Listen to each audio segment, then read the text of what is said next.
Whoa, whoa, whoa, whoa. That it's not legal, right? It happened. It started subtly at first. My testers were trying to desperately warn me of the horror that was on the horizon, but this time was followed by a sharp pain. I should have. I gotta know. He must have eaten the whole bag. He must have So I, crushed the bag.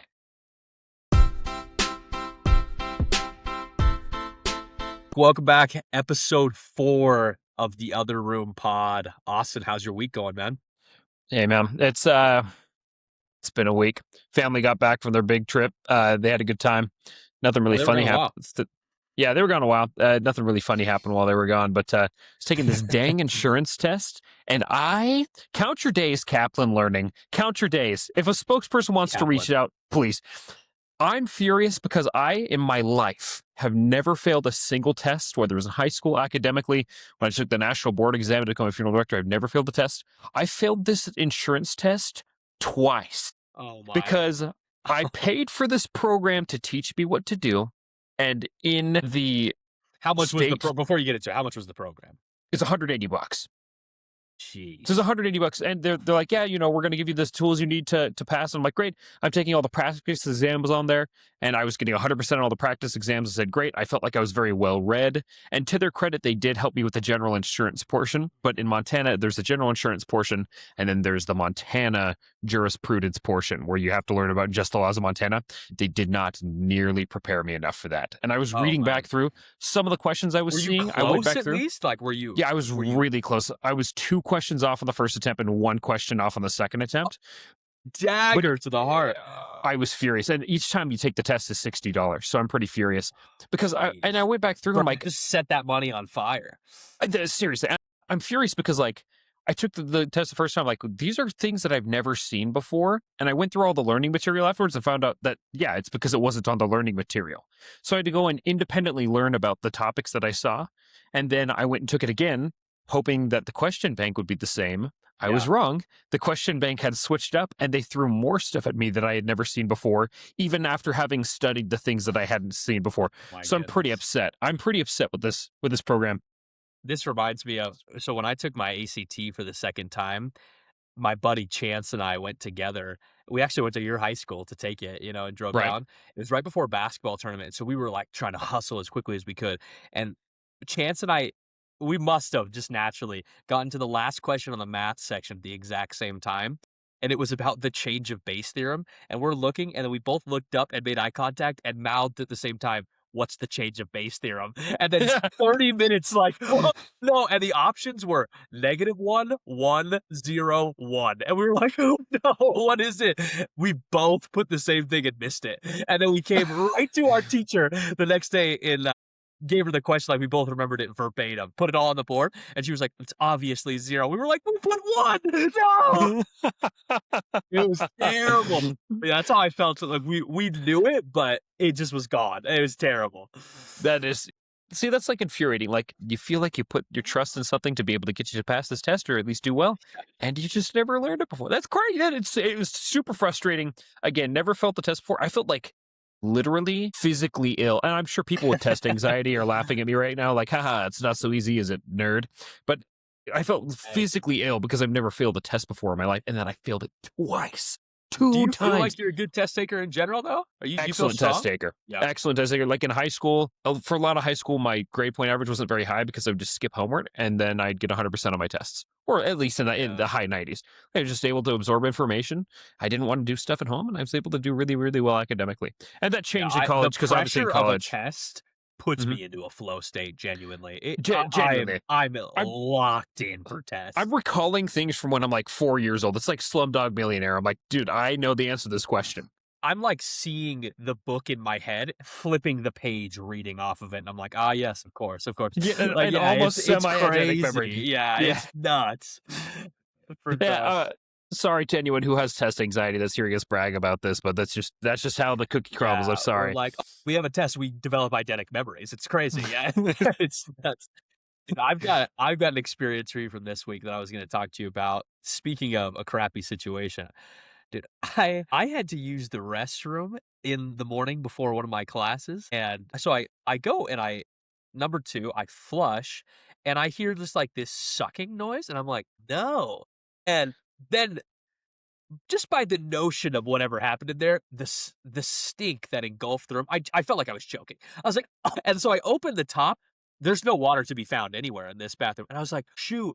And so I'm like hastily googling like how to fix this situation, and it was like, "All right, try a plunger at first." So I grab a plunger and I'm plunging this toilet, brother. It made the smell infinitely worse, and I'm I forgot to sure. mention Yeah, this. that's I started a steam shower, so because of my asthma, I'm like in the mornings, I've got a steam shower going. So it's like wafting into me. I'm getting dizzy. I'm literally, oh, brother. uh, I can't believe you added humidity to the equation. dude, That it is was so silly. suffering. But my son and my wife are asleep, so I'm silently dying. Like if I had I passed out in there, no one would ever have known. I would have died by alone. So I'm plunging in a jungle environment with a horrific stink, and I'm going, and then that didn't work at all, and it just made everything infinitely worse. Yeah. I say to myself, "What is next?" I scroll on the page and like it could be this valve at the top of the toilet, whatever. It's called like a fill valve or something like that. I Right. genuinely tapped it with the strength of an ant, And like it literally just popped down. pushed it, boom, popped down, filled up, fixed the whole thing instantly. And I was like, "Why was that not option one? Why was that not the first thing listed?" I nearly choked to death, and it was all my own fault. It was horrific, dude. Yeah. My word. And you know what? Tell you what, these are one of the things you learn when you get a house. As you're figuring out, like, yeah, you got to figure stuff out. Like, I consider myself to be super knowledgeable when it comes to toilets now. I know how to rip everything in a toilet out and replace everything now, just because I've had to learn. And Will never leave my mind. Someone else in the yeah, future will ask me, I will instantly be like, "Let's check the fill valve," yeah, because just try I the had a fill valve. horrific experience. It was so bad. That is horrible. I'm sorry. I don't know why you added humidity to the equation, though. That was I was steaming foolhardy. the room. I was trying to breathe, brother. Oh my every morning I do either a sauna or a steam shower, and I just happened to have to use the restroom and then nearly passed away. It was oh my goodness. Hey, I also noticed that you shave your beard, you little freak. You look weird. Yeah, I do. Lose a lot of respect when I shave my beard. My patience Rightfully so. You look fail a like you're little bit. 16. Yeah, no, I do look like like a youth or like a Catholic, what are they, altar boy? Is that what they call them? Time out. Time out. I do look very altar boyish, I feel like. Like I Not lose one of the cute ones.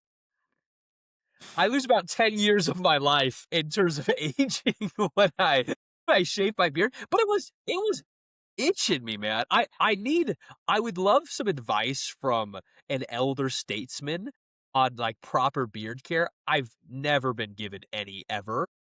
Oh, So I if you find a friend with a beard, maybe you should ask him. I don't have any, but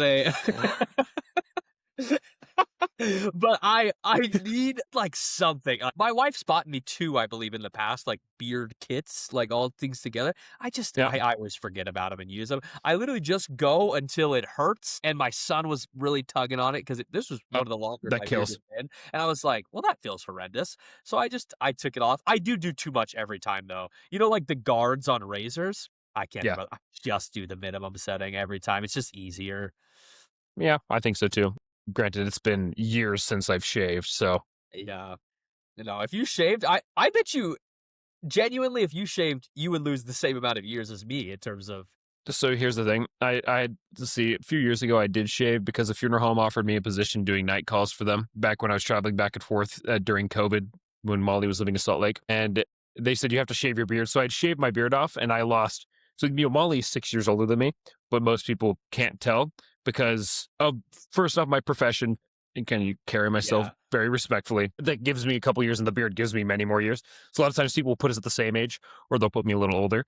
When I shave my beard, it is people are questioning Molly. They're People are like, "Whoa." concerned. They're like, this is There's grooming concern. 101. We've got This a is pet. genuine concern. Yeah, the word Yeah. cougar's thrown around, not by me. I would never, but it's Yeah, I not a definitely good did it time. without the consent of my wife either, and when she saw, she was like, "All right." Like, I was like, "Ah, dang it. I did it too far again." Like, The it was disappointment. terrible. Yeah, but Yeah, so genuinely though, like a little bit of beard oil. A lot of time your beard will strip the oils from your skin, and that's what caused that itchiness. if Beard, only I just had a a friend little with bit a of beard. yeah. If only you had another beard, that would be great. Yeah, you should find one of those. But let's move on. Oh my gosh, it's separating me. I was gonna ask, have you been seeing this clip going around? This is from March Madness, which is over now, right? Congrats to Yeah. Michigan, I guess. Screw Michigan, they Hmm. beat the team that I picked UConn to win, but UConn's head coach in the round before, if you could see the clip, UConn hits essentially the game winning. It is the game winning shot that it was, and he Yeah. goes forehead to forehead with an official right after he hits this guy. Oh, There's 30 yeah. seconds on the clock, as if he's gonna like beat him up. Dude, he just foreheads this official. Shout out to the official for doing nothing. That was the craziest thing I've ever seen. I was like, Yeah. what are you doing? He looked like he'd seen food, and then headbutted an official. He lost his darn mind. Dan Hurley is an actual psychopath. Yeah, that was some intense competitiveness right there. They were getting Yeah, really dude. into it. That was an awesome shot. Shout out to you, Cal. That was awesome. That was cool. Yeah, I've Mullins, seen the something clip. Mullins. Yeah, I saw the clip. Excellent shot. It was a really, really cool game. Yeah, I was more interested right afterwards of this headbutt, man. That was crazy. What a nuts thing to do. Another thing from this week, man. My updates. I saw the movie Hoppers, Yeah. brother. Okay. This That's the one with is the beavers. the Beavers. This Okay. is Disney deep in the bag. This is incredible. It's truly, couldn't stop laughing. There's a scene in particular that really, really made me laugh. So essentially what the point of the movie is it's a girl whose grandma lived like on a lake, essentially, behind her Okay. house. And she teaches her that she has it's like the girl has like severe ADHD, like she's always doing the wrong thing and crazy at school, can't pay attention. And then she takes her out to nature and she makes her sit on this like big rock and is like, be still and be a part of nature. Good message. Sure. Then the movie is about the mayor of the town, who's the villain, is building a highway like over the glades and is going to destroy the glades. And they're like, "There's no beavers around, so we can do whatever we want because beavers are an essential animal." Then the girl gets her consciousness transferred into a robotic beaver, and she's in there saving the glades from a robotic beaver, which you would never know from any of the advertising I saw that that's what the movie about. You thought it was a classic Disney mess around with like a brother Yeah. bear real beaver. No. Like open season style. Yeah. Correct? No. Electronic beaver.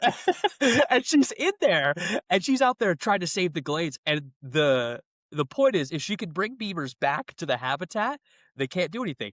Because in the beginning, they literally take a bunch of C4 and blow up a beaver tail. Oh gosh. We're like, no beavers live here, blow it up.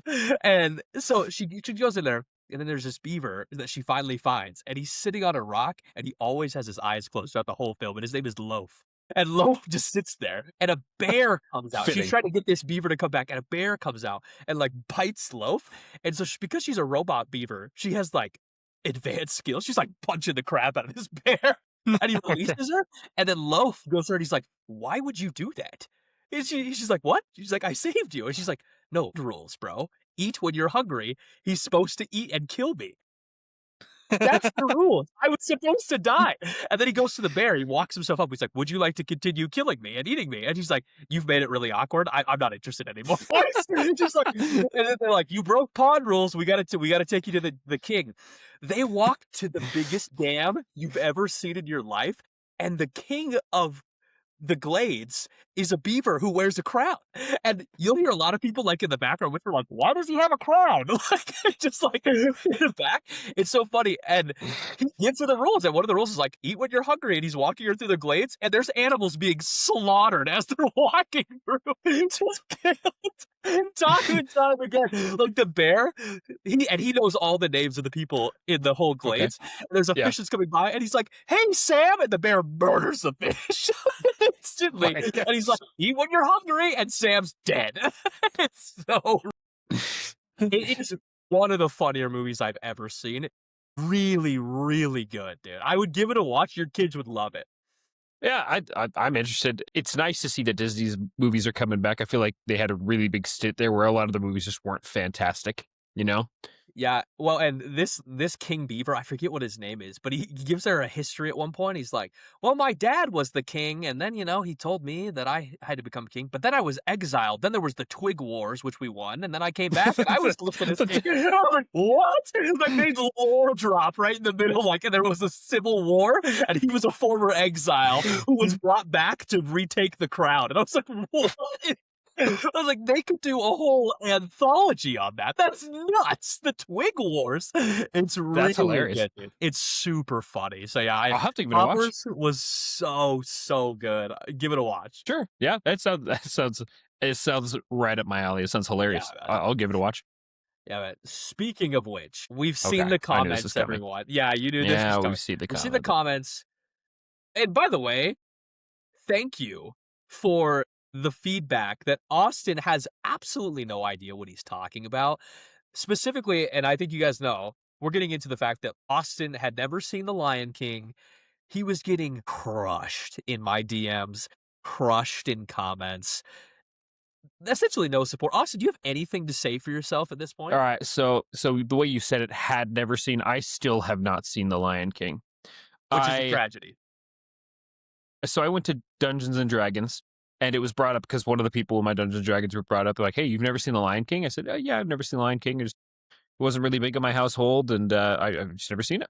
And they said all of them, all the other people I played with, said, "Don't worry, you're not missing out on anything." Get a new group. Get a new group. These are bad influences on you, and the company you keep is holding you back. That's all I have to say. Listen, their That's movie ridiculous. That's a recommendations in the bad take. past have been excellent. They have really good taste in media, and they're very, very nice people. I trust them. I just don't think I'm going to watch it. These people, I trust them. I'm just not going to watch it. That's so terrible. But anyway, I wanted to do this week a top 5, your actual top 5 Disney films. Now, I'm Okay. going to include The Lion King, and I'll go first because I'm going to include The Lion King in mine because it's guaranteed a top 5 Disney film. Can we build any credibility for you? We're about to see, but I'm going to give you mine. So I'm going to go through them here. We might have, and I imagine we almost certainly will have different lists. Some Let me overlap, pull- maybe. Maybe. Well, let me pull my list up here and I'll go through. Okay. I'm going to go 5-1 to finish. Wait. So okay, when we say Disney, we're talking Disney Resort. Are we talking like, for example, I the think Touchstone company is owned by Disney, so Touchstone movies are Disney movies. give me an example of a Touchstone movie. Dead Poet Society. Okay, no. What? So I don't want to hear any Star Wars. I don't want to hear Pirates of the Caribbean. I don't want to hear that. Pirates of the Caribbean is explicitly Disney, though. Okay, fine. You can do that one then. I want to hear though, but I don't want it like acquired projects for Disney. Like if they suddenly owned Harry Potter, I don't want to hear that's your favorite Disney For film. example, they now own the ridiculous. rights to the Princess Bride. I'm not going to say the Princess Bride, but they do own the rights. If That'd be ineligible. if they've gained it or like purchased it, I'm not interested. I want to hear like a Disney, and I'll include Pixar because they merged essentially. I want to hear DreamWorks. Is it? I thought it was no Pixar, right? Yeah, no. Pixar, I understand, but no, DreamWorks is its own thing. Never mind. I don't know what I'm saying. So. Sorry. Yeah. So Disney, Pixar, I think that's fine. But and again, here we go. I think it'll be fine. I'm gonna go through my top 5 here. Are you starting on 1 or 5? I'm gonna start at 5 and I'm gonna go up to 1. Okay. Okay. My 5th favorite Disney movie ever is WALL-E. I think WALL-E is an incredible idea. It's really cool. And there's almost no dialogue in the whole film. And it's so captivating. Love. I mean, he's just a robot that is kind of lame in a lot of ways, like what he does, but he's able to befriend you just so good. Big WALL-E supporter. And I don't think WALL-E was very well received, by the way, but I think it's incredible. Right. I thought it was pretty well received. I don't know I don't think it did very well, but I don't remember. I could be saying absolute nonsense, but WALL-E. Number 4, so on my list of 5 to going up is Frozen. Frozen is the GOAT Disney princess movie. You're wrong, and I'll tell you why. Frozen 1, highest earning Disney animated project ever. We'll go through this again, brother. By just Frozen because a lot of people like it doesn't mean it's good.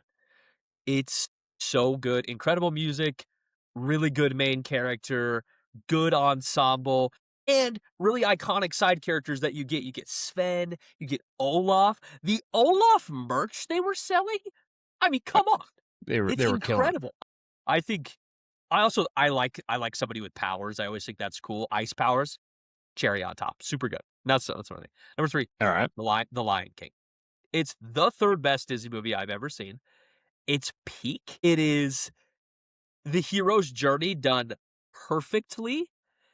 It's from the 90s and still holds up because, I mean, to this point, I have no older Disney films from the 90s, and it's piece de resistance. It's so good. Big fan of Lion King. However, doesn't crack my top 2. Number 2, I've got Big Hero 6. I mean, That's a Okay, good movie. finally, I mean, I've seen you Uh, stuffing this whole time in my list. Big Hero 6? Baymax and the boys? Oh, yeah. yeah. Big Hero 6 is incredible. Brother, real quick side note. Brother Ant Cast. Yeah. Yeah. Yeah. Let's just say the animation's incredible in the film. It's phenomenal. Yeah, the secondary Phenomenal. lighting is excellent. Yeah. Yeah. Moving on. Yeah. Super cool. I really like the storyline as well of Big Hero 6. It's just captivating the whole time. It's really cool. His brother has sacrificed. Super good. And number one, this is my favorite movie of all time. I've seen this movie hundreds of times. Treasure Planet, the greatest Disney film. It's Bar not none. close. Right. The soundtrack rips. The art style, why did we ever go away from it? It's so good. I think Jim Hawkins is one of the better Disney MCs of all time. Really Yeah. cool. And then you've got like Obi-Wan Kenobi figure, and I don't remember his name. Do you remember what the captain's name is with the cyborg? I can't remember his name. But you've got the 'Cause little he always the calls him blob Jim. thing. Yeah. Yeah, the little blob Yeah. pink thing. Yeah. Whatever his Yeah. name is. The little I gotta go. squish This is squishy gonna thing kill. that can turn into anything. That's so cool. I love a steampunk film as well. It's just a really good additional vibe to add. And it's space and it's pirates. It's too good, man. So the pig that was Morph, Morph, yeah, Morph, big Morph supporter. and then oh He's got jeez, a good name too. The captain is a really good name. I'm trying to remember what it is.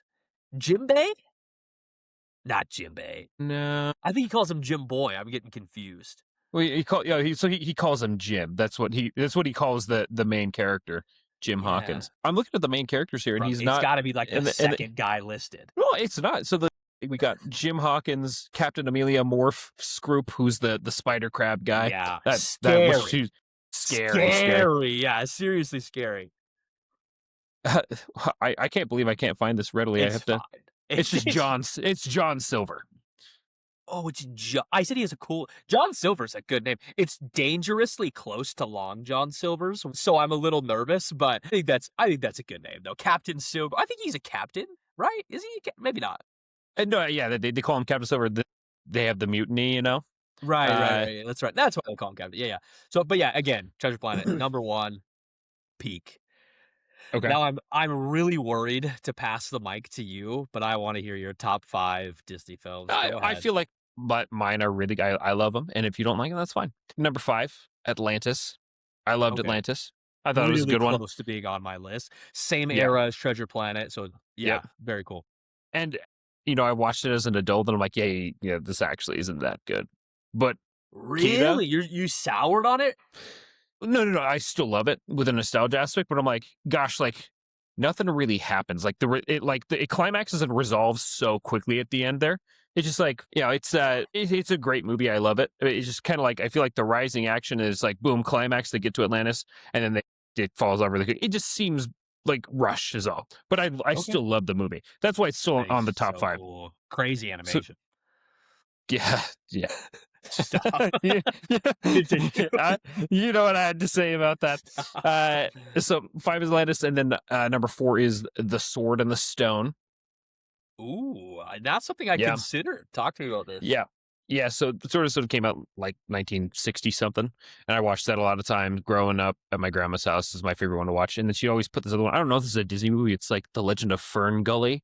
I have vague memories of this. Like The Legend of Fern Gully. there's like this fairy trying to defend the forest that she lives in. I have like uber vague memories of this. I remember the name is called Fern Gully. I've never heard of it. This is the most blockbuster $1 film I've ever heard.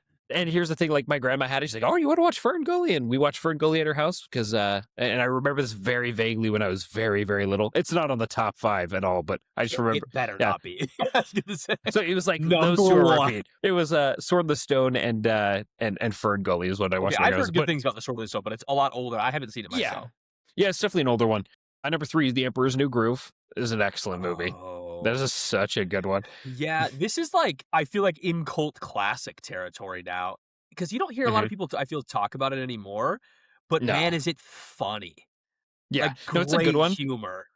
Good humor, good story. I like the animation. I really like the Emperor's New Groove. That's a really, really good Yeah. one. For number two, I put Treasure Planet as number two, and we talked about all the reasons we love Treasure Planet. It's an excellent Yeah. movie. I watched it with my son, and Atticus was like the whole time just enthralled. He was so, Of and it made me course. really It's happy. a It felt good. visual masterpiece too. Like the colors are nuts. Like vividly remember the scene where you first see Long John.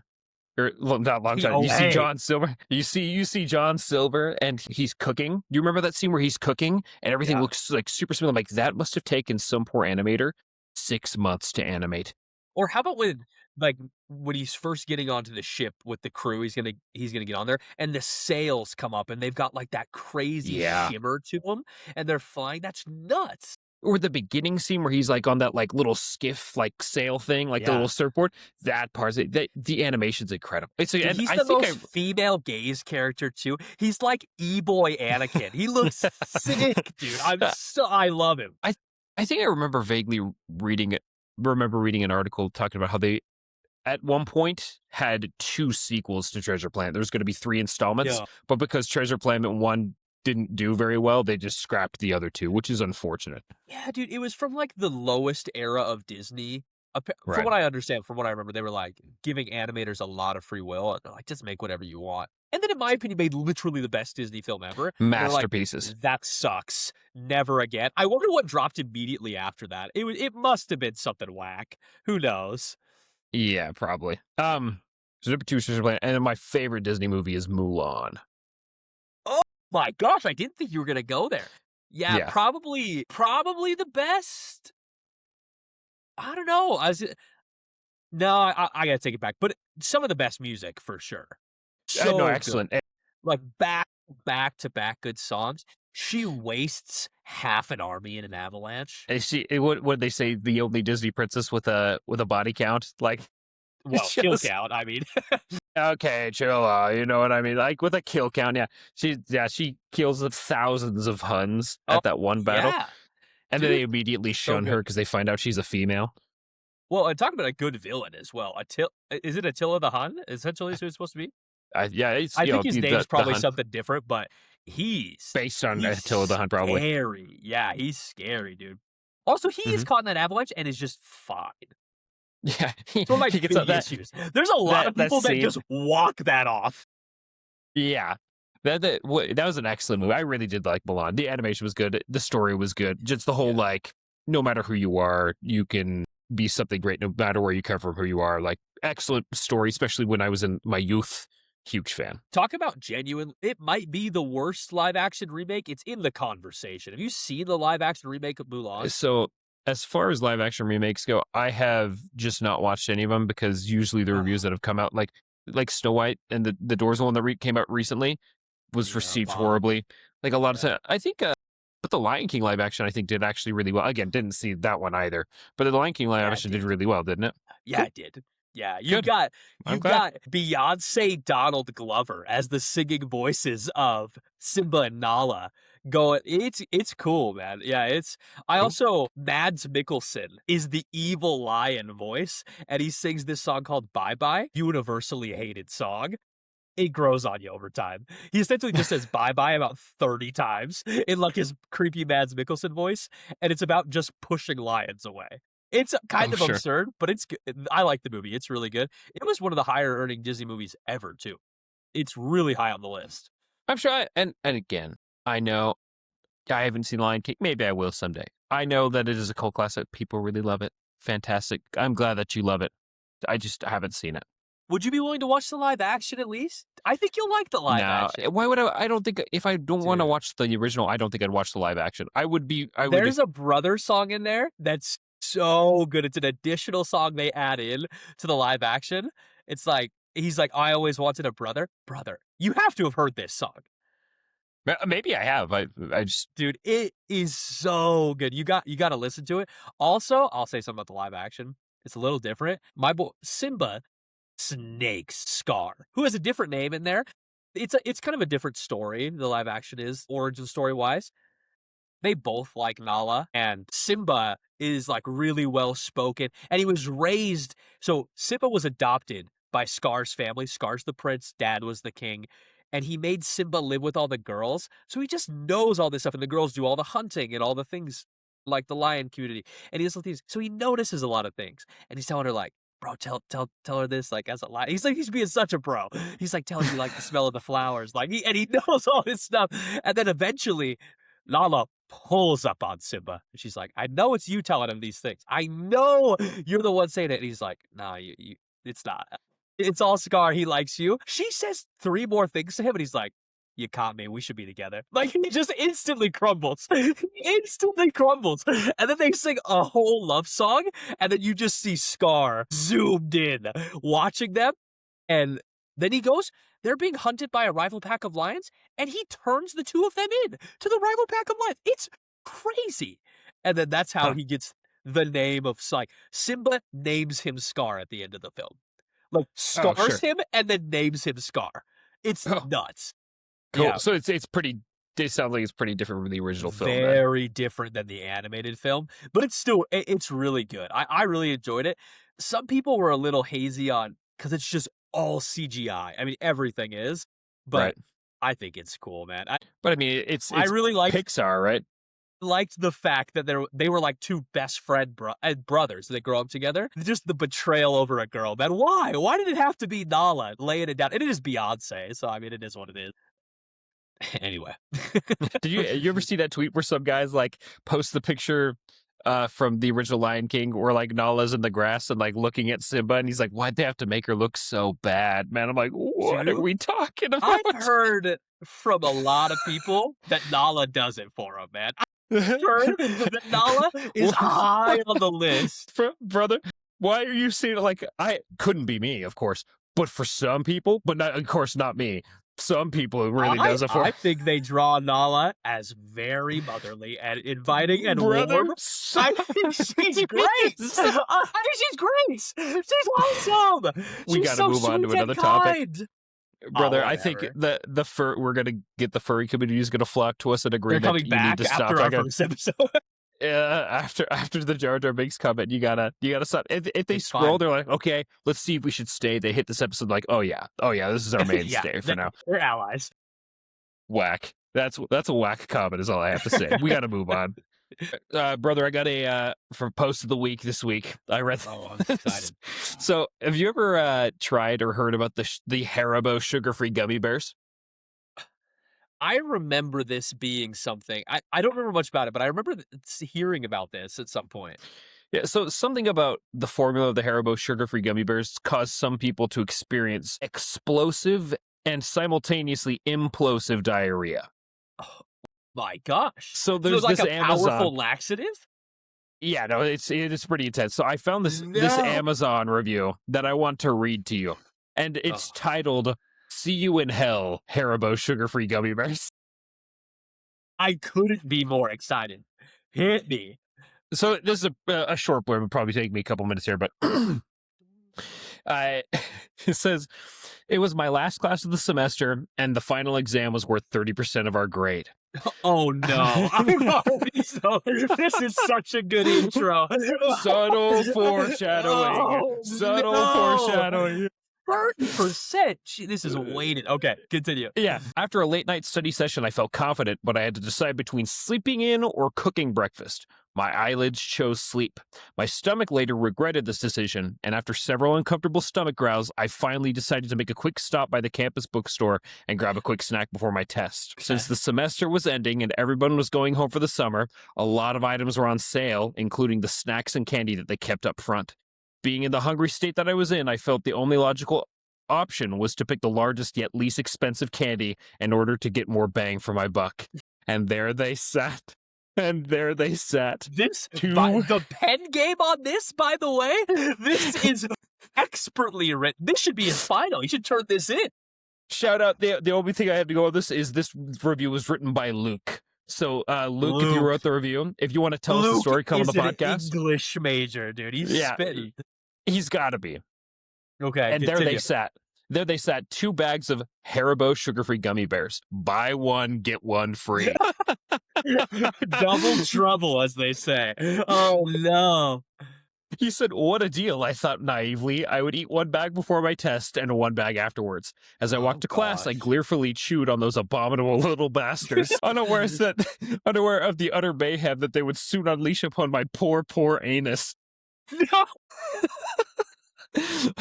I sat down at my desk as the professor informed us that, due to issues with cheating in the past, restroom breaks would be prohibited until the completion of the exam. Whoa, whoa, whoa, whoa. That it's not legal, right? Can You you know, in college prohibit going to the bathroom? they can kind of do whatever they want, I I suppose. guess. And continue.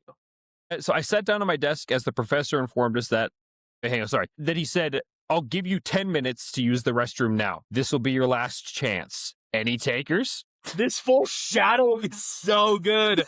I'm so ready. Thank you, Luke. I appreciate you. Yeah.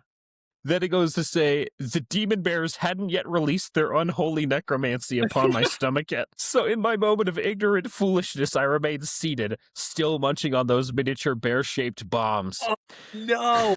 After the students wise enough to take the professor's offer had returned, the professor handed out the test. I was 6 questions in when it happened. It started subtly at first, almost like a light, slightly tingly sensation in my lower abdomen. I thought nothing of it, assuming my intestines were just doing their thing. Because it's T-H-A-N-G, thing. Yeah, just to show he's got game. Little did I know that my intestines were trying to desperately warn me of the horror that was on the horizon. Oh my gosh. By question 9, it happened again, but this time was followed by a sharp pain, as if those infernal aliens had orchestrated an attack upon my colon. I gotta know how. He must have eaten the whole bag. He must have crushed the bag. It goes on. This is hard to. I should have read this 5 more times because I'm laughing at the way he's writing this. I fought to contain the groan that tried escaping my lips. My lips! My lips! I thought he was going to say my stomach. That rocks me, my lips. He was just basically trying to hold back. In the middle of a test, I imagine him, he's like, nobody could give like a vocal groan in a test. If someone's stomach growled, that's fine. I'm not going to react. If I hear someone next to me like, I'd be like, oh no. So like, imagine you're on like question 6 and someone makes it. You're like, what is on the horizon for this test? Oh, I guess it's decent camouflage. You'd probably think like they're really struggling and probably move on. Yeah, wow, that's actually, now that I think about it. Wow, continue. It was at this point that I began to panic. Something was going horribly wrong, and I needed to get through this test before it got any worse. By question 14, my worst fear was upon me. The Satan Bear's burning hot, liquidy dark magic crashed against my anal sphincter like a tidal wave. Gosh. I was able to close the hatch just in time. Close the hatch is a bore. That's so good. When I read this, I was thinking of some mariners closing the hatch of like an actual ship that is going down, like in Atlantis when the sun's going down. They close. Yep. Oh, I was able to close the hatch just in time, but those relentless toxic bears beat against it like the orcs breaking down the doors of Helm's Deep. I knew I wouldn't be able to get so much as a shift in my seat without risking a breach. My gosh. Hold on a second. I've had some stomach aches. I've never felt like someone was beating against my anus. That's what I'm saying. Horrible. Like, jeez. This is like 7 standard deviations above like prairie dogging. Like we're going up and up and up and up. And this is how I feel people that are lactose intolerant feel after they risk it. They're like, I gotta have some ice cream. This is the response. Which, to be fair, if I was lactose intolerant, I'm still eating quesadillas. Dude. I couldn't give up cheese. I couldn't do it. Really, that would be your one? It would be cheese? It would be cheese. Like, I can give up ice cream. I can go without that cheese. There's no way. Anyways. Yeah, keep going. Oh, I kept fighting through my exam, clenching my cheeks with all my might. Beads of sweat began rolling down my neck. He's suffering, bro. This guy's suffering. Suddenly, a loud, gurgling war cry came from my belly, and the entire class lifted their heads. At this point, nothing mattered except expelling this ungodly presence from my bowels. With 15 questions left, I promptly wrote C for every answer and ran out of the classroom. So just see. My professor I yelled can't believe he something. finished the test. That would never cross my mind. I would just sprint from the room. Now, before we move on, like, quick question, like, let's say this test, like, you need to pass this class in order to graduate. You need to pass this class, or you'll have to retake it next year. What do you do at that point? Dude, I'll tell you an aside. You know Chris, my friend Chris. Yeah. We were in a final together, and it was our business final. It was also worth a large portion of our grade. I get there early. I'm texting Chris. I probably text him like 6 or 7 times, and I hear no response. And Mhm. Chris and I weren't allowed to sit. This is in college as well, which is ridiculous. We weren't allowed to sit next to each other in class because we talked too much. And I'm looking at his seat, and I'm like, "Where's Chris?" 15 minutes go by, and we're in class, and he's describing the test to us. Still no Chris. I take the entire test in class. Chris never comes. And then afterwards, he texted me like maybe like 2 hours after the test came by and texted me in like a frenzy. Like, I was sleeping. I missed our full test. And then he went to the teacher's office. This teacher was a G, by the way. Came in, he was like, Chris was sobbing, thinking he was gonna fail. The teacher gave him a hug, gave him a soda from his personal mini fridge, said, "Go home, shower, come back in an hour. Let's try the test again." That would be my strategy. I would go to the teacher broken, at my lowest. Doing like this dance, you're like, "Hey, man, listen." I would spill, like, no pun intended, I would spill everything. I'd be like, "You don't understand what just happened to me in the bathroom. I'm telling you, I'm gonna go to the hospital. I'm gonna come back here, and I pray you let me finish the test." I would do everything that I could because Right. no one should have to suffer this much. This guy Right. said that he felt beating on his booty hole. It's No one should have to suffer like that, dude. That, like, again, like, I'm trying to think, like, the worst time I've ever had to go, like, it's never been this bad for me in my life. My gosh. So, head back a little bit. It says, I promptly wrote C for every answer and ran out of the classroom. My professor yelled something, but I was too preoccupied with the volcanic eruption that needed to take place before I could find sweet, sweet relief. I burst into the restroom like the Kool-Aid man, and behold, the handicap stall was empty. Sun rays from the adjacent window shone upon it as if it were a gift from God himself. It took me less than 0.5 seconds to undo my belt buckle, pull down my pants, and finally relax my weary buttocks upon the toilet That seat. would be the day my belt buckle betrays me. You better pray you're not. Come on. You know the one belt buckles that I feel like you only ever wore these as kids, where it like through and then like loops back in on itself, like with the little Yeah. D rings. That'd be the day Yeah. you're wearing those, and you're like, curse these pants, you're screwed. Which, by the way, like, that's the worst time for it to happen, because do you know what latchkey incontinence is? No. So latchkey incontinence is like, if you've ever had to, no, you'll use the bathroom and you like turn onto your street to come home, and all of a sudden your body's like, oh, like you really have to go right when you turn on your street or right when you walk in your house. Some people get that's called never had latchkey this. incontinence. Like, when you get close to the bathroom, that's like your body's like, oh yeah, we're getting ready to go. It'll really make it anyway. So that's.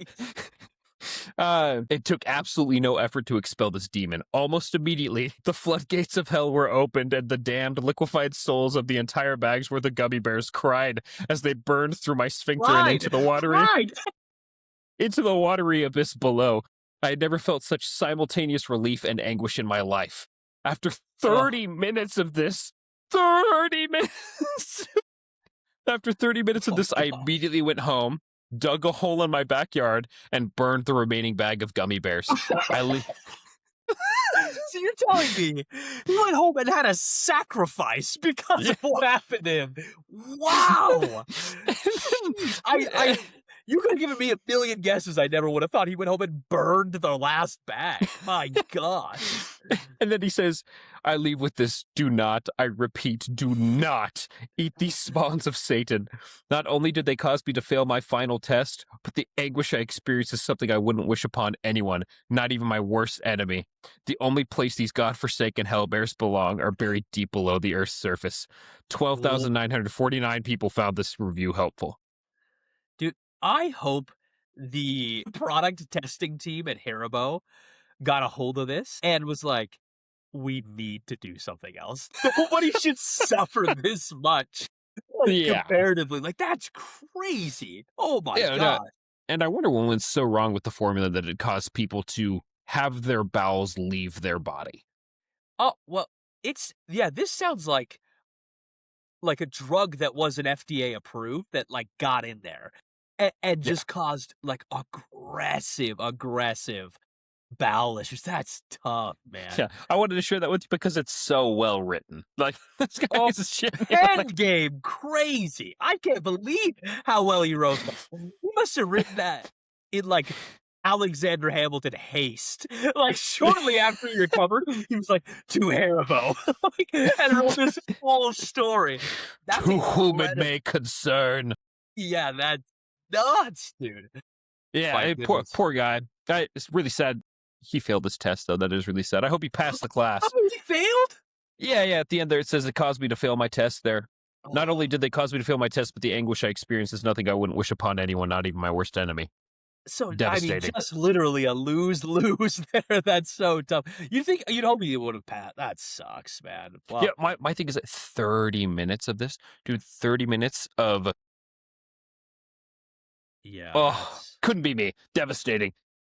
yeah, well, Devastating. this is gonna segue well into the story that I have for you. Now, you've been bringing a lot of the stories here. I thought this week I'd respond with one. I'm just gonna read it. I want you to respond. I will, I don't even know, the title's not making a lot of sense. It's just throwing my steak out a window is all I'm gonna give you as the title. Yeah, Okay. nothing too crazy, nothing bad. All What, right, here what, we go. what is this from? Is this from like X or Reddit? What is it from? Reddit. What subreddit is it on? Uh, Defenestrate me now. is that not their username? There's a subreddit called r/defenestrate me now. I apologize. It's r/TIFU. I don't understand right now. Okay, so TIFU is today I effed up. Defenestrate me now. It must be their user. So I didn't say that. I just said throwing my steak out the window. It says TIFU by throwing my steak out a window. Okay, so that makes a lot more sense. I didn't know what it meant, so I didn't read it. Yeah, so TIFU means today I effed up. That's it. Oh. So Defenestrate me now must be their burner account name. Yeah. Which, by the way, that's hilarious because Defenestrate.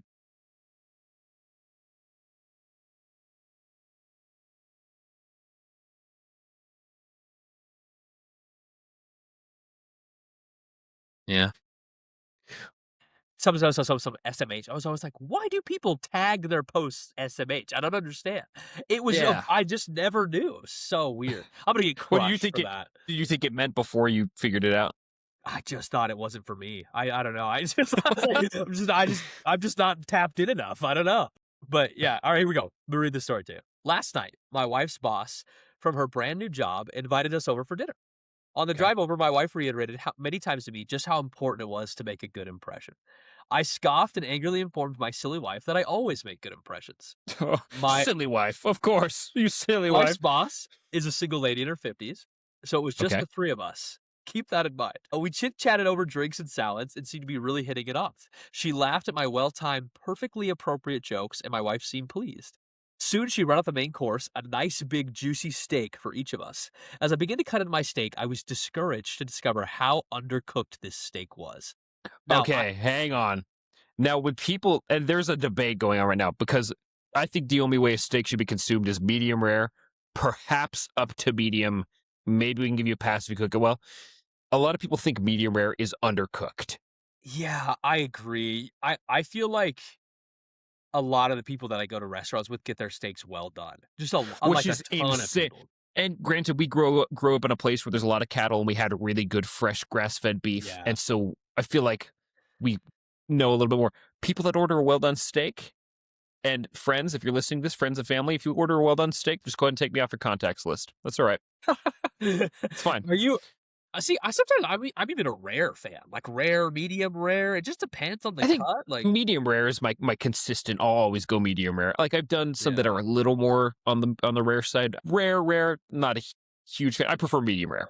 yeah, it's sometimes you get rare and it's too on the edge. Yeah, You're it's like, nah. which we'll continue with this about how cooked series. Okay, now I've had my rare share of fair. I've had my fair share. We'll steak. edit that out. This tongue twister. I've had my fair share of rare steak. I prefer medium, but I can handle rare. Okay, so he's close here. This was Okay. several minutes on a hot grill short of rare. This I probably could have resuscitated the cow had I tried. Instead, I sat there fidgeting with my knife and fork, worrying about how to get away with not eating this steak. Claim veganism? No, I already feigned great enthusiasm upon seeing the steak. Just then, our host excused herself to the kitchen to take care of some dessert preparations. As I looked across the fancy dining room at the open window of this third-story apartment, a cartoon light bulb appeared over my head. I knew I had to be decisive, realizing that she could return at any moment. I committed. I grabbed the steak with my hand, gently shook off the juice, and executed a perfect throw right through the center of the open window. Here's the big time FU. The window wasn't open. It was the cleanest it was the cleanest window you've ever seen in your life. Just like a bang. What was that? Yeah. Yeah, it was the cleanest window you've ever seen in your life. That is, until my mostly raw slab of steak slammed up against it and slowly slid down, leaving a trail of blood in its wake. So there's a bloody stain on the window. My wife, like if this continue. happens, like there immediately, I think there's no way you're able to talk your way out of this. Like my immediate thought would be like my to gosh. sprint over and try to wipe it off with my napkin real quick, and then just put it back on my plate as fast as I could. Yeah, I think the problem is you probably just made the craziest noise in the other room by slapping a steak against the window. What noise would that even make? It's like a squelch, like a Yeah, it would be real wet for sure. It would sound wet. Pause. Yeah. Okay. But yeah, it would be an awful noise. If I'm not hearing that from the other room, I'd be like, oh my gosh, what could that possibly be? I'm rushing back in, right? Did they just kill my cat or something? What's going on? Seriously, you don't know what that sound is. That's a sound you're not familiar with because steaks aren't meant to hit windows. I'll continue. Very insightful. My wife, thank you. My wife, whose steak was a nice medium rare and was unaware of my predicament. So this was stealthy, it sounds like. She didn't know. Turned, jaw dropped. Just kidding. She does know. Turned, jaw dropped, and stared at me like I was an alien from another planet. This look then slowly morphed into more of, there is no place on this planet you can ever hide from the expression of demonic anger. My wife's boss heard the thud of the steak on window impact and came quickly. So yeah, that's what I'm saying. It must have been a crazy noise. She took in the scene, the steak sitting on the windowsill, the blood trail, my empty plate, and then gave me an inquisitive, puzzled look. We're gonna stop there for a second. You're here now. She comes in. She sees this murder scene. What do you say? Where do you go from here? Probably my first thought would be, what the hell? What are you doing? You're the guy who did it. What's your way out? Because she's giving you a look like, what happened? How do you explain this? This is so tough because I feel like I would just have no problem like, hey, thank you for the steak. I just cook it a little longer. That's what my reaction would have been like. This is so nice. I just want to cook it a little longer. Yeah. So you would have gone with the like, hey, I just like my steaks a lot more done approach. Or even then, like, I probably would have cut up like, hey, this looks really good. It's just a little rare. Do you think I could get this to like a medium? Would that be all right? And I could even do it myself. I feel like 95 or 99% of people would be like, yeah, sure, no problem. Just go turn on the grill, but do now your you're thing. in this situation. You've thrown the steak. She sees you. There's blood on the window. Your plate's empty. Was the funnier part of that description, I feel like. So where do you go? What do you say? Oh, gosh. It's loaded. It's hard to say. It's hard to say. Ta-da! Just like, I don't know. You're not saying that to me. No one's saying ta to me. If I walk in and there's blood on my window and your plate's empty. It also says the steak was sitting on the window still. That's the worst part. It's in vision still. So my immediate reaction would probably be to like make some witty remark like, wow, that is a very, very clean window.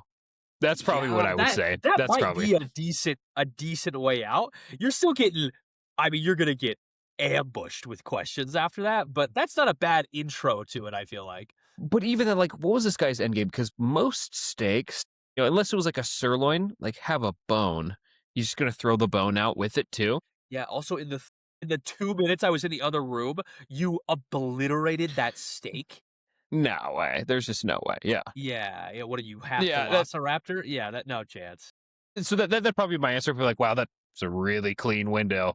Here I we're thought it about was to so we're funny. about to get his response. So here we go. My Okay. gosh. I just didn't know what to say. These all of us right now. It felt like a minute of silence, but it was probably 3 or 4 seconds. Finally, the best I could manage was, "I'm so sorry. I'm such a klutz. I don't know, I was just cutting it in and it slipped. Just ask my wife." Slipped. Then he says, "Just ask my wife. I really am a klutz, right, honey?" I'm gonna stop him right there. You suck for bringing her into this. Now, why You're would garbage. oh my gosh! Fall on the sword! This is your fault! Again, like at that point, like, hey, listen, I was trying to preserve everyone's feelings. I thought I could throw it out the window. Your window is very clean. I'm so sorry. It's just too rare for me. And then see myself out is probably how I fall on my sword. To bring your wife into this is insane behavior. Also, my wife would probably crucify me when we got home. Literally, she'd be like, all right, lay down.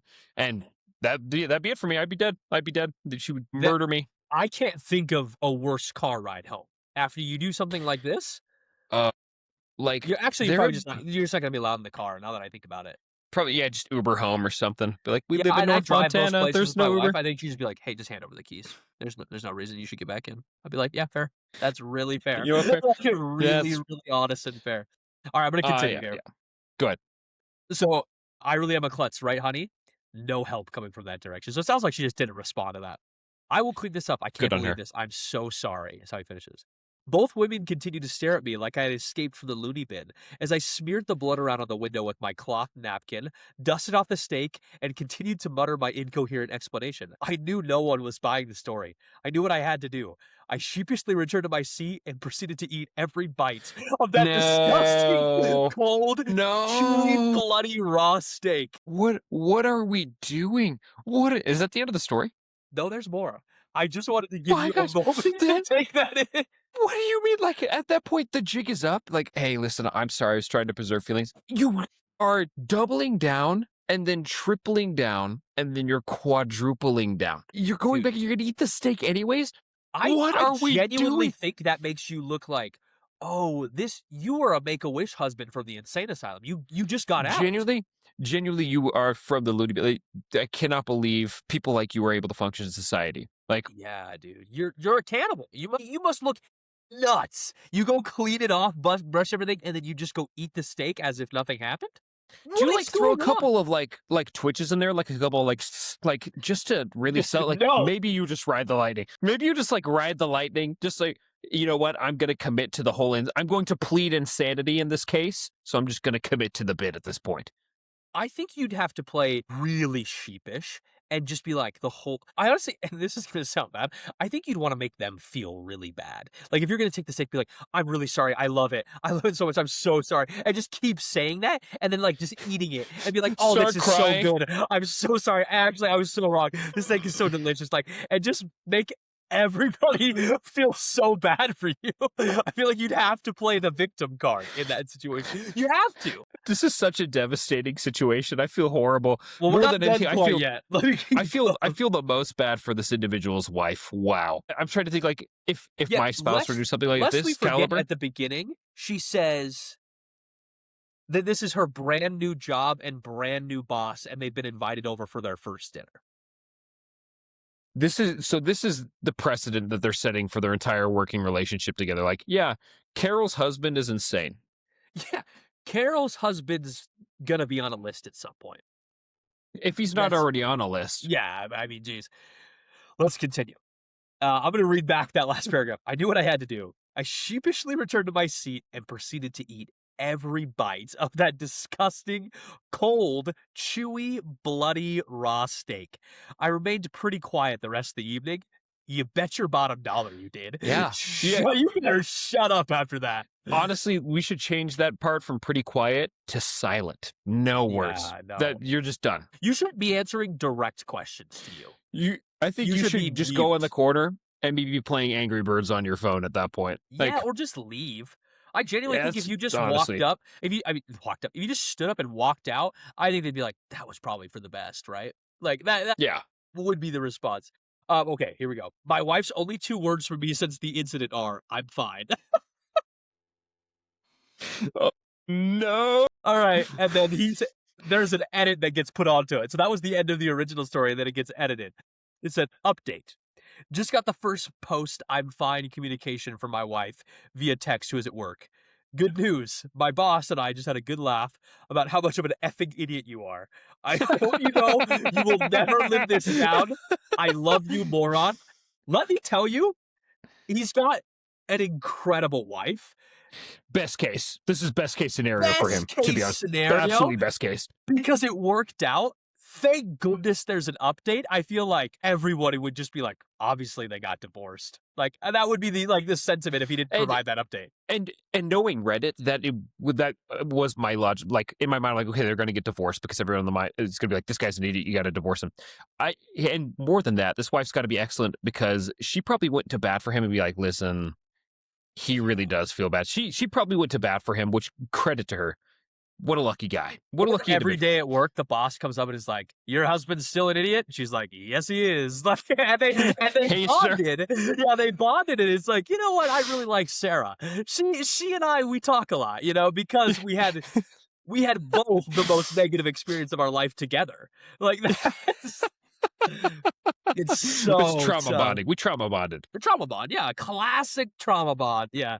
Oh man, but that's the end of the story. I thought I'd bring that to you this week as a response to some of the good ones you've had. That is patently insane. Like, it goes to show that you truly don't know what people are doing in their own homes. Like, I just am trying to think, at what point do you think that is the first course of action over, first off, just asking them, hey, can we warm this up a little more? Or second, like, hey, I'm actually full. Thank you for the meal, but I don't think I can eat anymore. I'm full. That would be the second go to.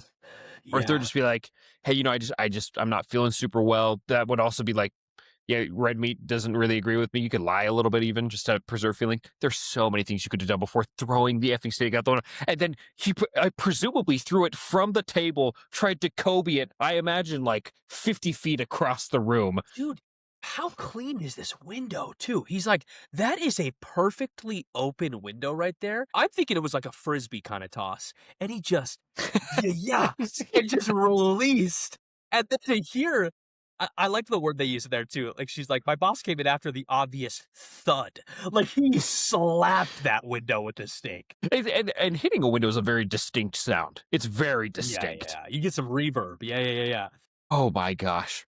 That poor wife. Good for her, though. Going up to bat for him.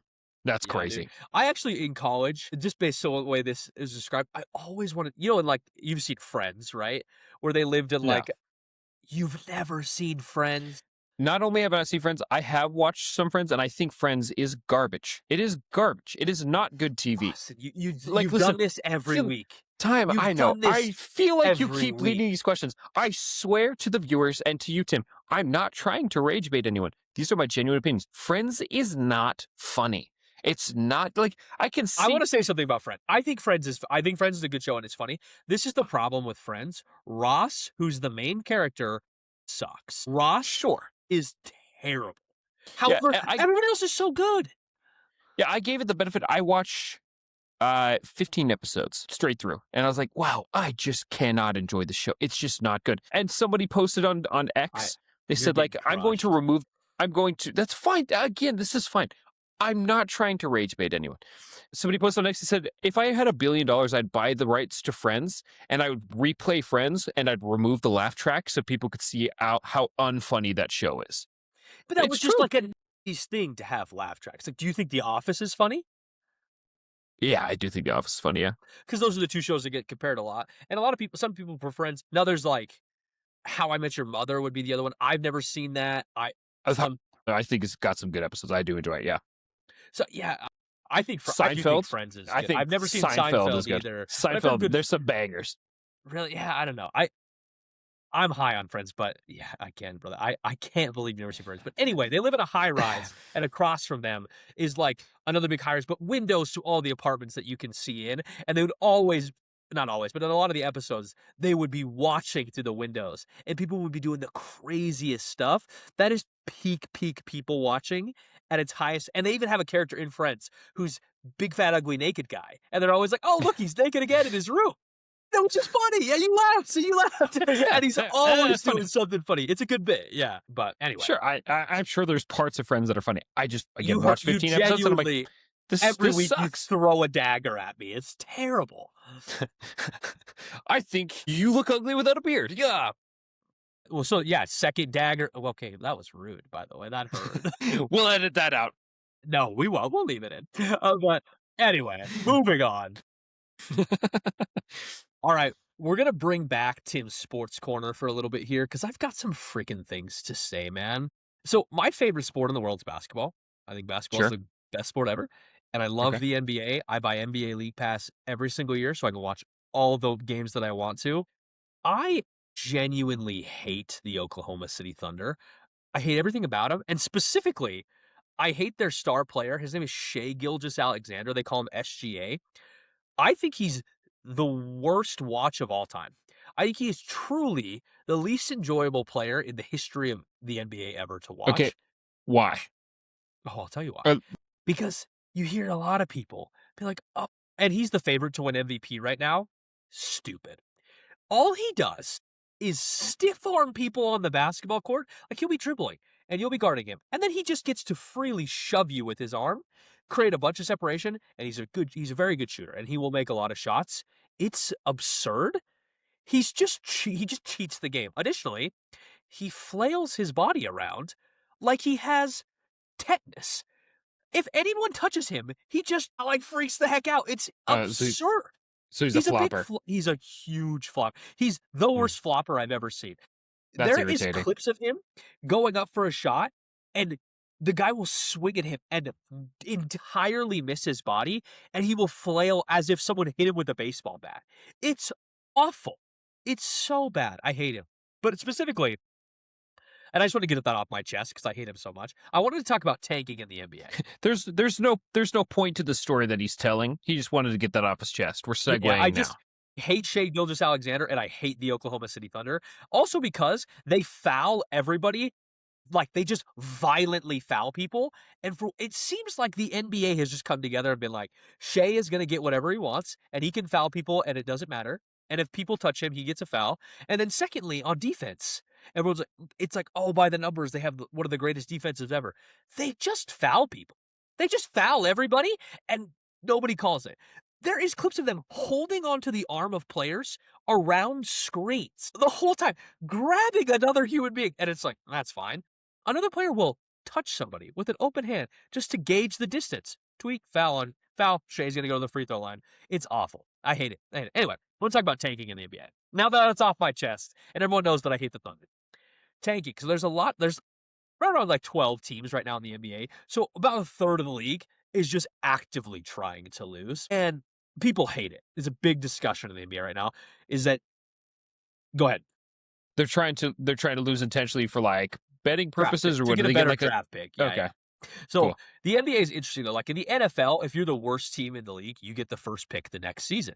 In the NBA, Okay. they have a lottery, and the 4 worst teams have even odds of winning the lottery, but it's a weird percentage. It's like they have like an 11.8% chance to win. For example, last year, the team that won the lottery had a 1.8% chance to win it. And a lot of people, and I kind of believe this as well, think it was very rigged. It was a super rigged lottery. The Dallas Mavericks won. They traded an incredible basketball player named Luka Doncic to the Lakers.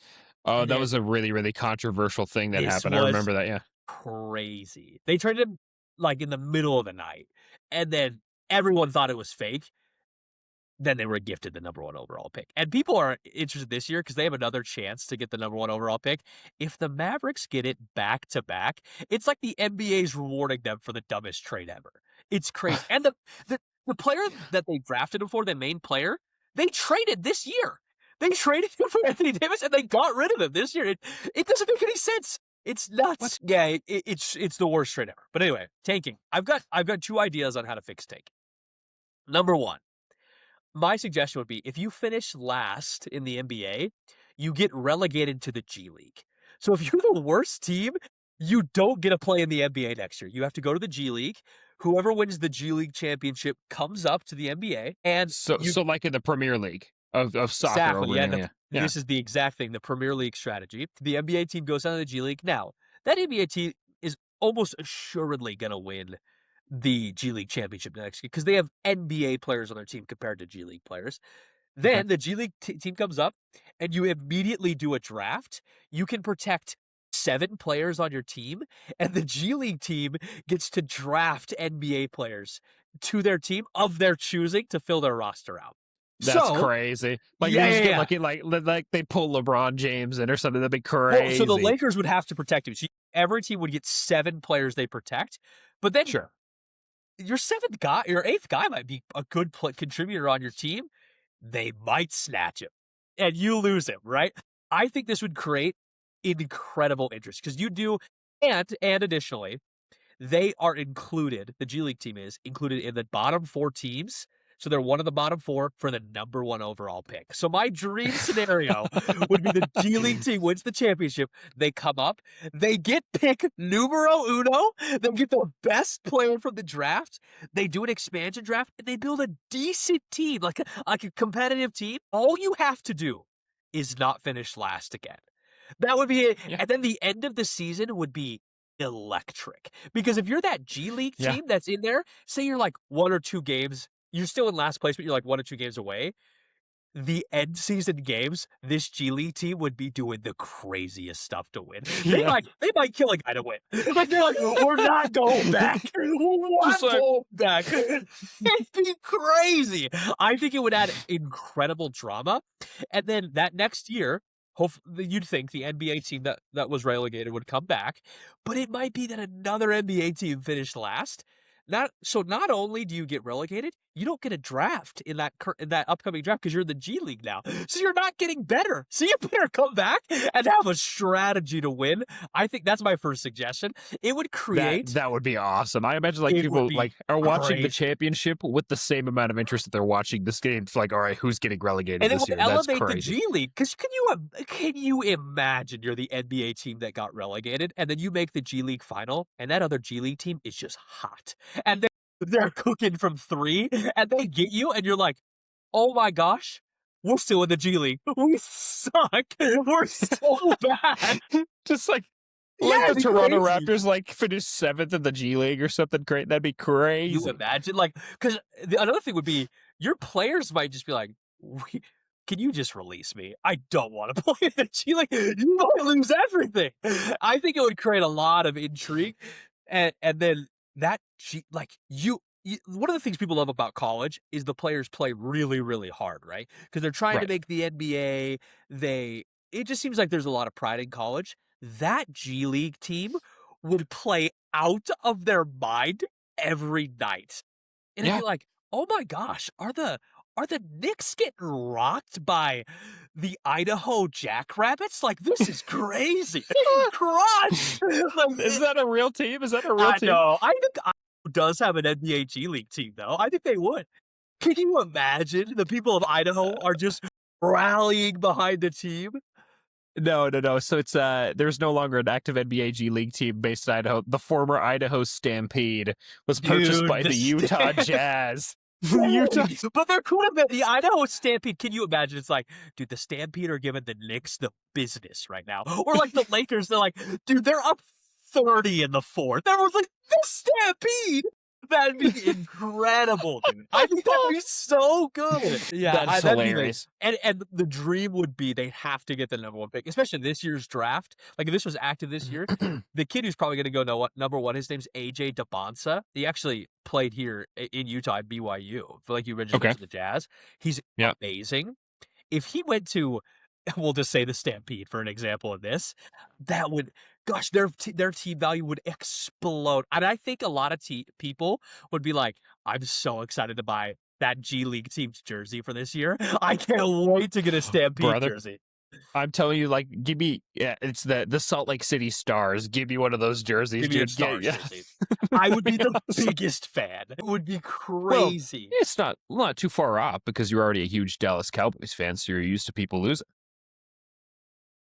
Anyway, my next idea about you're such a rage baiter. I hate you. But It anyway, works. I could see it in your eyes. You were upset, the Cowboys have had some great years, and that's all I have to say about that. and not since like 1970. Wrong. 2016, they were incredible, and that was Brother, a you decade can't, ago. you but can't, also, you can't make it. listen You to can't make me, it that easy. like You can't three make of it. the Just move on. You've three of the fallen last for my 5 years, trap. they've been You've incredible. activated Okay, my trap card. You got to don't move on. get me don't get me started on the Cowboys. Okay, my second idea would be this. And the problem with tanking is that people want to lose because they're incentivized to lose. This would be my second Right. option.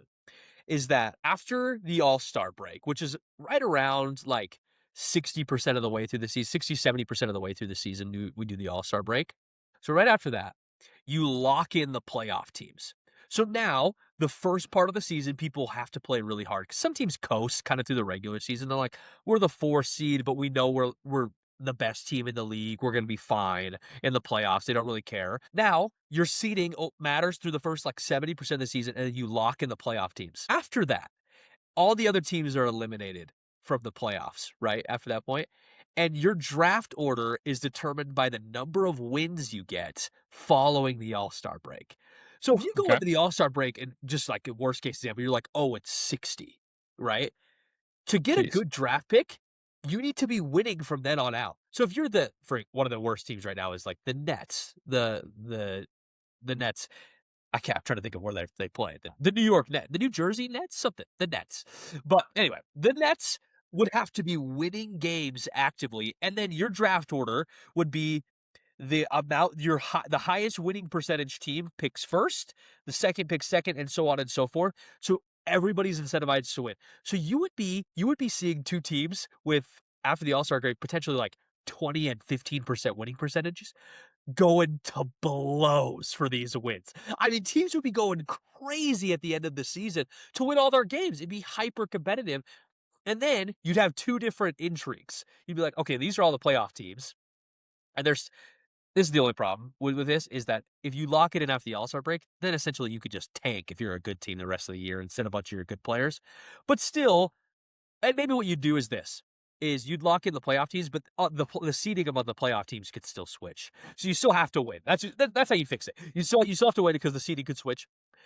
But you're the 8 playoff teams or whatever. But then all these other teams, you're going crazy, and you'd be given the number 1 seed comes to your town, and you're the 2-37 Nets. We're gonna be giving you the business because we You're getting need the this business. win. We need this win for the number 1 player. I think teams would pull out crazy strategies. They're like, we're playing a zone all game. Nobody plays zone in the NBA. We are. Good luck. Like they'd be doing some crazy stuff. We're gonna press you all game. No one presses in the NBA. Now you're in a 3-2 man press. Good luck. It's How do crazy we stuff. do this? Yeah, That's I think crazy. it'd give a lot of intrigue, and it would make it so winning is always important. In the beginning of the season, winning is important to make the playoffs. At the end of the season, we need a good draft pick because we suck. We have to start winning, and we're so bad.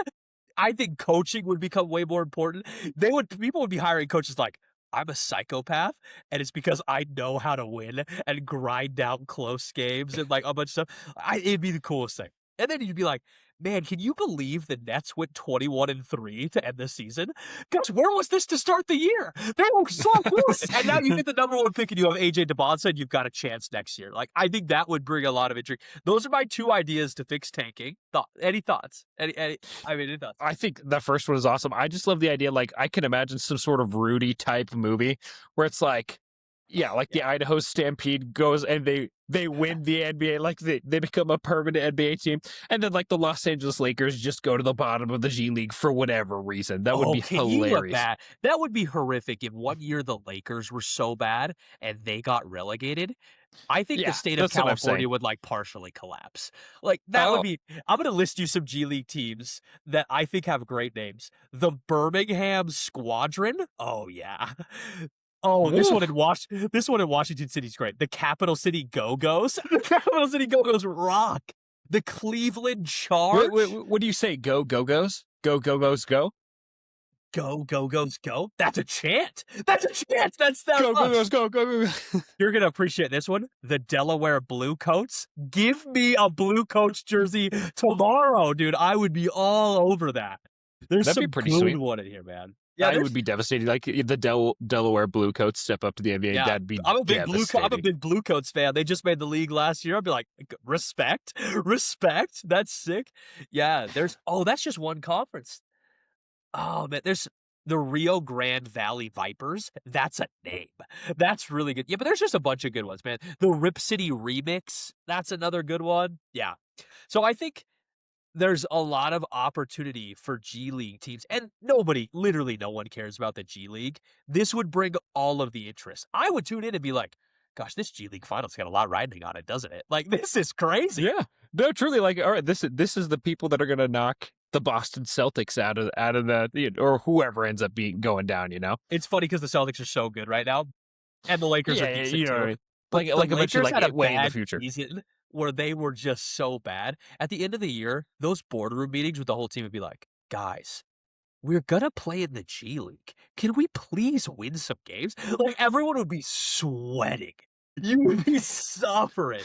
Like they're putting in all their contracts. Like if you're relegated to the G League at any point, we're going to drop your contract by 99%. You're going to go from making millions of dollars a year to making $85,000 a year. Play hard, boys. Dude, it would be a bloodbath at the end of the season. The last 5 games for the bottom seed would be like, hey, we're in the 9th overtime. Nobody wants to lose because it means so much. Like you probably see some people like crying. Like if they won, like we didn't get relegated, you probably see people weeping. Like I can't believe we won. Like I usually see people when they win the Super Bowl. Sometimes they'll cry, you know, and it's a really emotional time. I feel like this is the game where if we lose, we lose everything. You'd probably be weeping. It'd be so funny because you'd say like if the Suns were bad, it'd be like Devin Booker had 70 in a game for us not to get relegated. It was one of the greatest moments of my life. We stayed in the league. We kept him because he had 70. It was nuts. That's crazy. Correct. Jeez, I think those are both great ideas. That seems like it would make things way more entertaining. Again, you're explaining this all to a layman. I don't watch too much sports as NBA, we know. I've got incredible ideas. Bring me on as an analyst. I would love to just help the NBA be more interesting. Let me tell you something. This is another problem I have with the NBA. Their commissioner is an idiot. Now, this might not help my chances getting a job with the NBA by saying that. Adam Silver sucks at his job. He doesn't know what he's doing. You know what he suggested last year? He's like, why don't we start a league in Europe or have expansion teams in Europe? Everyone's like, why would we do that? What are we doing? That's such a bad idea. You're going to make your teams travel from California and fly to London to play a regular season game? What's going on? And then he's like, yeah, the NBA is much more of a highlights and clips league. What are you saying? You're telling people not to watch your... He just says crazy things. Additionally, there's a team this year that they found out has been circumventing the cap. By that, I mean they were paying a player through a shell company tens of millions of dollars that started before he became a member of the team. So essentially, they were just paying him illegally outside of the cap situation. Like, I believe it was like 25 or 50 million a year extra to his salary. Oh my gosh. To get this guy. And he's an incredible player. His name is Kawhi Leonard. There's been no punishment to this team. There has been nothing done to them. Is what they're doing technically allowed in the NBA, or is this brother? It's like a nature conservationist company about like trees that's giving this guy to be like a sponsor. 50 mil a year. He's never made an appearance for them. They don't have a company. It's a fake company. Every now and then he's like, yeah, reduce your carbon dioxide output. That's all he says. There we go. 50 One million time a year, he's like, oh, by the way, shout out Rubicon. And then moves on. But he does nothing. He's never mentioned them. No sponsorship, no commercials, no nothing. Ever. And he's just getting paid millions by this company. NBA's looked the other way. It's crazy. Another team did this back in the day. The Minnesota Timberwolves did this. They took like 5 years of first-round picks from them, fired their coach, fired their GM. Like, they were brutal to this team in like the early 2000s. And the Clippers are doing the same thing. No punishment. It's nuts. It seems pretty inconsistent. Again, yeah, you're yes, preaching to somebody who's consistent from layman. Yeah, I liked that. Doesn't sound correct. Well, do you have anything else to say for your sports corner? No, I'm cutting off. I took a long time with the sports corner. Because I want to contribute to the sports corner this time. Bring it back. All right, I have these hypotheticals, and I do love a good hypothetical, so I want to ask you some of these. This makes me really excited because I'm way bigger into sports than you are. Yeah, so I want you to tell me. So I have, let's see, 1, 2, 3, 4, 5, 6, 7 challenges here. Now you can take these challenges, and if you accept this challenge and you can do the challenge and win, you get $100 million. If you lose, you just die. Oh, Tell fair, me, fair, fair, tell fair. me which of tell me which of these you think you could do. Oh. All right. So do you think you could win the 100-meter dash final in the Olympics, the 100-meter race, Don't mention the but goat. but you start from the 60-meter line, so you get a 40-meter head start? Do you I think you genuinely could don't win? think I could. I don't think I could either. I've seen a lot of Because people when so you have to run. So I'm running 60 meters, or I'm running 40. you're running meters? 60 meters. You're running 60. So I have to run 60 meters fast in like less than 10 seconds. Jeez. In the shape I'm in, You get a year to train. ooh. So you know what? If I was in really good shape, I actually might do that, but the pressure would kill me. That's My gosh. I don't think I could. But yeah, I'm not very fast. I think even with training for a year, I don't think I could do so. I'm pretty quick. I sprinted and ran track in high school for a little bit, and I wasn't good. I'm not saying anything like that. I was successful, but I wasn't awful. I actually, if I started at the 60 and they were at the 100, I actually that one I might take. I'll take that one. You might my take. chance. If I get a Okay, year all to right. train, I'll take my chances. All right. I want you to turn around behind you, and we got who's there? Just kidding. There, you're doing it tomorrow. Yeah, you sane. All right. So this one, in honor because the Masters is playing right now. Which, by the way, No. I'll be closely following the Masters. I love golf. Go Scotty. Go Scotty. Scotty Scheffler, that thug who got arrested last year. You see So- Bryson DeChambeau. Bryson DeChambeau today, I think at the end of the day was up. He had a +4 at the end of the day. Crazy, dude. I think Rory McIlroy is He's in first place right -5, now. I think today. He's -5, yeah. So he's 5 under right now. But Bryson DeChambeau, who is usually he's an excellent player. He's usually in the Rory top. went last year, right? Yeah, Rory won last year. He won the Triple Crown because he won the Masters, he won the U.S. Open, and then he won another really big Whatever one. the other one. I'm not the biggest Yeah. golf fan, but I do like Scotty Yeah. Scheffler. I think So he's a Scotty great golfer. Scheffler. So Scotty's doing really well this year, and right now on Kalshi, he's actually the preferred pick to win this year. Oh, cool. Yeah, I do enjoy me some golf. But I went to the barber today, and the gal that owns the building that my barber cuts hair in, she's really into golf too, and so she got like this Masters food bundle, and they sent her this tub of pimento cheese because you know how they have those like pimento and egg salad sandwiches and stuff they talk about. Probably not. No, I guess But I don't is it- follow it as closely as you do. There's these famous sandwiches. They're like the pimento sandwiches or these egg salad sandwiches, and they're notoriously really cheap. So like $1.50. Normally, you go to a place to get food. Like if you go to an NFL event, you get food that's really expensive. Here at the Right. Masters, yeah, you get this good pimento sandwich, and it's really cheap. She had those pimento sandwiches. They were so excellent. I had 7 of them, and maybe Oh she'll my listen to this podcast. Maybe she'll listen to this podcast, and they were little sliders. She put them on. Okay. Like, she might listen to this podcast someday and be like, "That's where all the pimento went, you bastard." Jen, I'm sorry, but it was just really good. So the next question is: do you think you could make the cut for the Masters? No. But you start 30 feet off the green in any position you want. No. I'm the worst golfer you know. And I really hope some of my friends don't start posting some clips. There's some incriminating golf videos of me out there flying golf. I'm truly the worst you've ever seen. All it is you see my stance. It looks like as I attempt to pull the thing back, I lose the ability to use my legs. Like it's Tim's- so bad. To Tim's friends who have the clips, I will put a bounty out on those clips. Oh, We can arrange something. You send me those clips. It's at Austin.Asper on Instagram. We'll dude. work something out. I appreciate it. I'm truly the worst. This would be the last thing I ever accept. Would be this. I'm Sure. such a bad golfer. Which is fine. I'm not super good at golf. I'm actually pretty bad at golf, so I wouldn't accept it either. I don't think I'd accept I'm any. worse. All right. Here's one that you might. So Novak Djokovic is going to serve 100 serves at you. You only have to return one of them. Does it have to be inbounds? Yes, it has to be about you have to return it. Yes. You can't just hit it out of it. You have to return it, and it has to be legal. So my wife and I tried to hit some tennis balls to each other when we were in Mexico one time.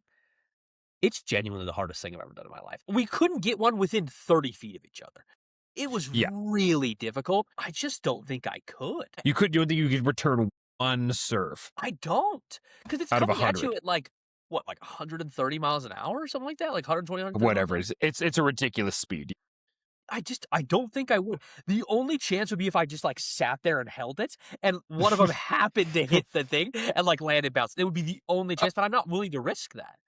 Yeah, but no, he's going to serve where you're not. Obviously, he's going to make it hard for you. He's going to try to serve Oh, and he's knowing putting that sauce on the serves? Then no. What are we talking about? no, these aren't cupcake serves. These are normal serves. Yeah, no of chance. his. I can't do that. Okay.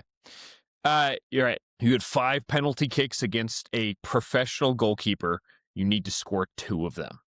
Oh, 40%? No. If you would have said 1, no. If you would have said I have to hit the goal, I would have said no. My foot dexterity is so poor. I was never built for soccer. I'm so bad at kicking anything.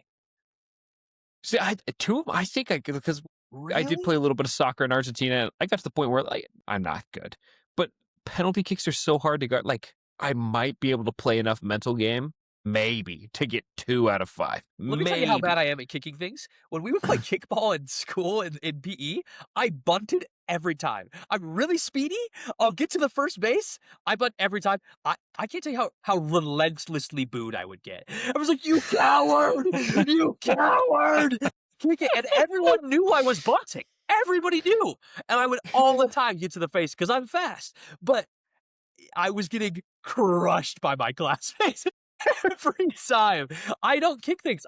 It just always goes bad for me. I'm not a kicker. I'm not a kicker. All right, that's fine. You think you could? And this one I think might be the hardest. This one. Do you think you could beat Michael Phelps in a 100-meter freestyle? What but are you we get talking about? But you get a 50-meter head start. No. You only have to go 50 You meters. could say I get an 85-meter head start. I don't think I beat him. I'm a terrible swimmer. Oh, that's right. I should not have asked you this question. I forgot how wildly unathletic you are. You just have hit none of my good sports.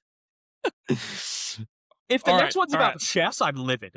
But no, I just don't think so. I think swimming's really hard. So I think he would get me. He's also the most decorated Olympian ever. Like, he's gonna get you. Yeah. I think with the 50-meter head start, I think I could train. I think I could do it. No way. Yeah, I think I could. 50 meters? Yeah, I'm not going to do it if death's on the line. I'm definitely not going to do it. But if they're like, hey, you want to try this? So you're starting at the pool 50 meters ahead of him, or do you get a dive as well? No, you get a dive. And so, because you go back and forth however many times, you just have to go back and forth however many times, half as much as he does. I just think they're so much better than people think. Like, compared to the average swimmer, Olympians are like 100x. And he's the peak of all of that. I understand, but if I'm 50 meters ahead, I think I might. With some training, with like Batman with prep time, I might be able to. That's confidence. If I cut his Achilles before the race, I just don't think anything to do with Michael Phelps. I bow out against it. Okay. Do you think you could survive? All you have to do is survive for 1 minute in the octagon with a champion of your weight class. 1 minute. No, I don't think so. I get a year to train in this situation as well. Oh yeah. You just have to survive. You just protect yourself. How good do you possibly get in a year of UFC training? I think you could get good enough to defend yourself for 1 minute. You're not going to win. There's no way you're winning. But you just have to not get knocked out. That's it. You just have to not get knocked out. Do you think you go to the ground and just put your feet up for a minute and pray? Like the old defense against your sibling strategy? And you're just bobbing and weaving with your feet. You're like, I gotcha. I gotcha. I don't know, like, man. I think the strat might be the strategy around. Just run away. Yeah, and just try to be as slippery as possible. Like, get really good at just holding up guard like this and trying to be as quick as possible. But those guys are lightning fast, dude. They're lightning fast. And you're just not used to getting punched. I think they're going to hit you from behind, like in the liver. You're going to be like, and you're just gone. But a liver punch that's like the worst place to get hit. Some people think it's the face. It's like the liver. The liver's devastating. I don't think I could do that one. But I'm even out with the on ear that one train. too. I just don't think you're making it. Okay. So you've been no on all of these so far. Wait, except for maybe on the Olympics 100-meter sprint there. Yeah, I said yes to that one. With a year of training, I think I actually would do that. Okay. All right. This is the last one. Do you think you could get within 20 seconds of a Formula One driver's fastest lap and you get a full 24 hours on a simulator? You get a full 24 hours on a simulator, and on the simulator, you have to get within 20 seconds of a Formula One driver's fastest lap. No. 20 seconds. I don't think so, man. Those guys are like crazy. Have you seen some of the videos of Formula One drivers training? It's Yeah. Have you seen the F1 movie, by the way? I haven't seen F1 yet. It's on my list to watch. I heard Uh, it's great. it's a good movie. It's good. I've I think seen Ford 20 versus Ferrari seconds. though, and well, I guess that's different though, because that's not Formula Uh, One, right? no, that's no, that wasn't Something Formula else, One. yeah. No. But I've seen those guys are, and you have to be a small, I believe, like you have to be a smaller person to do Formula One because of the weight, right, and the car size. I'm not sure. I'm sure they could build it around you, but you're in a simulator, so that wouldn't really Oh, so I apply. guess it doesn't matter. I don't know, man. I don't know. I'm also kind of just like a conservative driver myself. I just don't think like when I'm out on the road, when I'm just kind of a regular old guy driving. I just don't think I have it in me to be Formula One. I don't think it's there. I think like within 20 seconds, and I'm going for 24 hours on a simulator. I think maybe I might be able to. Maybe. That's niche, man. I don't know, dude. That's outside of my bounds. I'm gonna say no on that one. I guess I failed most of that. Yeah. Granted, I also failed most of it. I was answering these questions like, oh, there's no way. But let's see what Tim says. No, yeah. I've got a lot of confidence. Those are some pretty tough individual ones. Yeah, but we with insane advantages though. That's I still, like I've returning got a lot of one respect for serve. those athletes. Yeah, returning one serve from Novak Djokovic. Maybe. Look, it's the stakes is the Maybe. problem. Because you Yeah, might like get if it, I and miss then it's this, like, I well, am great. going to die. But you're on serve 99, you haven't hit one? Oh my god! Like that's everything. Novak, please. You're Please, Novak, please. Light it inside, Novak. Light it inside. Yeah, no chance. So. Yeah. So, all right, brother. Well, let's charge it there. I know you're tired. For anyone who doesn't know, by the way, we film these pods late at night after our kids go to bed It's and 11 try not o'clock. to bother our wives. It's later in the evening, and we Yeah. both work. So if at any point you were to say like we're gonna go to bed, that's why. It's happening late in the evening. We're not just randomly taking naps, right? This is I wish. actually our sleep for the night. So, all right. End of pod. Charge there. Don't forget, like, subscribe, retweet, repost, whatever you want to say. It helps us so much. We're thankful for all the support we've been getting. Austin, anything else you want to add, man? No, that's all I got. Appreciate the support. If you want to leave any more hateful comments about me not seeing Lion King or anything like that, or Please I do. said something really, really controversial about Friends this evening too, you just go ahead and leave it in the comments. It's fine. You do suck. It's fine. Again, just because a lot of people don't like it doesn't. And you know what? I won't get into it tonight. We'll talk about it another time. No, But, another pet. No, we're not gonna talk about it. We'll talk about it another time. All right, we'll see you later.